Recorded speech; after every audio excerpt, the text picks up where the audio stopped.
Hello friends, আমি দিয়া। আমার চ্যানেল ঘরোয়া রান্না বান্নায় আপনাদের সবাইকে স্বাগত জানিয়ে শুরু করছি আজকের একটি নতুন পর্ব। আজ আমি আপনাদের সঙ্গে শেয়ার করব ফুলকপি দিয়ে ট্যাংরা মাছের ঝোলের রেসিপি। ভীষণই সহজ এটা বানানো। আপনারা পুরো ভিডিওটি দেখুন। ভিডিও ভালো লাগলে অবশ্যই করে একটা লাইক করে দেবেন, শেয়ার করে দেবেন, আর প্লিজ আমার চ্যানেলটিকে সাবস্ক্রাইব করে দেওয়ার অনুরোধ রইল। এখানে আমি 5 পিস বড় সাইজের ট্যাংরা মাছকে নিয়ে সেটাকে লবণ হলুদ মাখিয়ে খুব ভালো করে ম্যারিনেট করে নিয়েছি। মাছ ভাজার জন্য কড়াইতে আমি পর্যাপ্ত পরিমাণে সরষের তেল গরম করে নিয়েছি।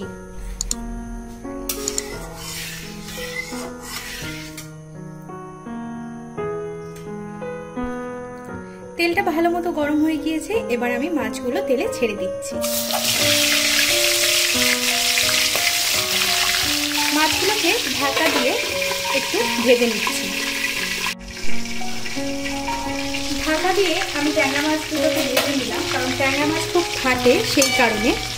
এবারে ট্যাংরা মাছ ভাজাগুলোকে তুলে নিচ্ছি একটা প্লেটের মধ্যে।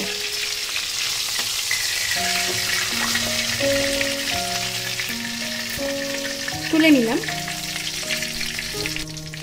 একইভাবে বাকি মাছগুলোকে ভেজে নিচ্ছি। সব মাছগুলো ভাজা হয়ে গিয়েছে। এবারে আমি এই তেলের মধ্যে দিয়ে দিচ্ছি আলু।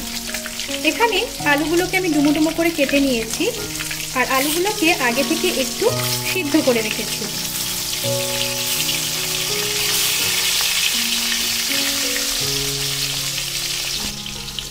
দিয়ে দিচ্ছি সামান্য পরিমাণে একটু হলুদ, আর দিয়ে দেব সামান্য পরিমাণে একটু লবণ।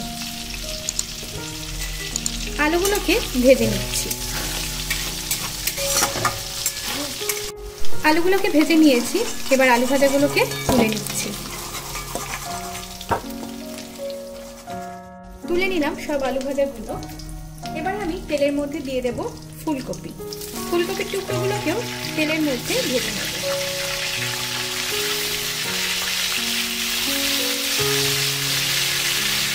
সামান্য লবণ দিয়ে দিলাম।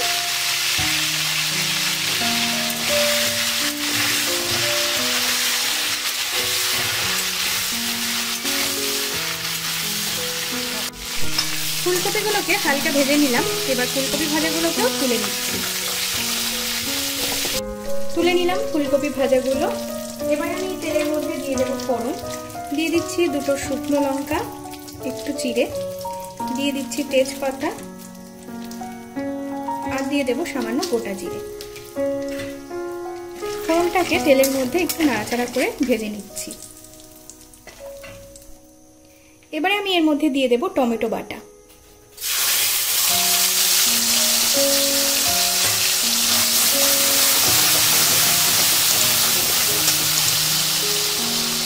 দিয়ে দেব আদা বাটা 2 চা চামচ। আদা এবং কাঁচা লঙ্কা বাটা ছিল। বাটা মশলাটাকে তেলের মধ্যে একটু ভেজে নেব, তাতে এদের কাঁচা গন্ধটা চলে যাবে। খুব ভালো করে ভেজে নিলাম। এবারে আমি এতে দিয়ে দেব গুঁড়ো মশলা।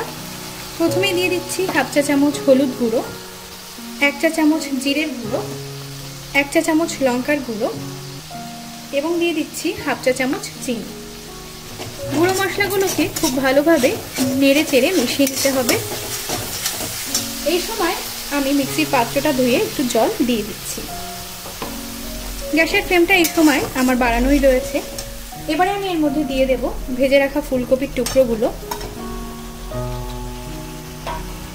খুব ভালোভাবে নেড়ে চেড়ে একটু কষিয়ে নিতে হবে, এবং দিয়ে দেব ভেজে রাখা আলুগুলো। আলু ফুলকপি দিয়ে মশলাটাকে মাঝারি টু লো আঁচে একটু কষিয়ে নেব। মশলাটাকে কষিয়ে নিয়েছি, আর মশলা কিন্তু সবজির সঙ্গে খুব ভালোভাবে কষানো হয়ে গিয়েছে, তেলটাও ছেড়ে দিয়েছে। এবারে আমি এতে দিয়ে দেব মাছের ঝোলের পরিমাণে জল। এখানে আমি গরম জল ব্যবহার করছি। আর একটু পরিমাণ জল আমি দিলাম। গ্যাসের ফ্লেমটাকে এবার আমি হাই করে দিয়েছি। ঝোলটা একটু ফুটে উঠলেই আমি এতে ভেজে রাখা ট্যাংরা মাছগুলোকে দিয়ে দেব। ঝোলটা ফুটে উঠেছে, এবারে আমি এতে ভেজে রাখা মাছগুলোকে দিয়ে দিচ্ছি। ঝোলের সাথে মাছগুলোকে একটু মিশিয়ে নিচ্ছি।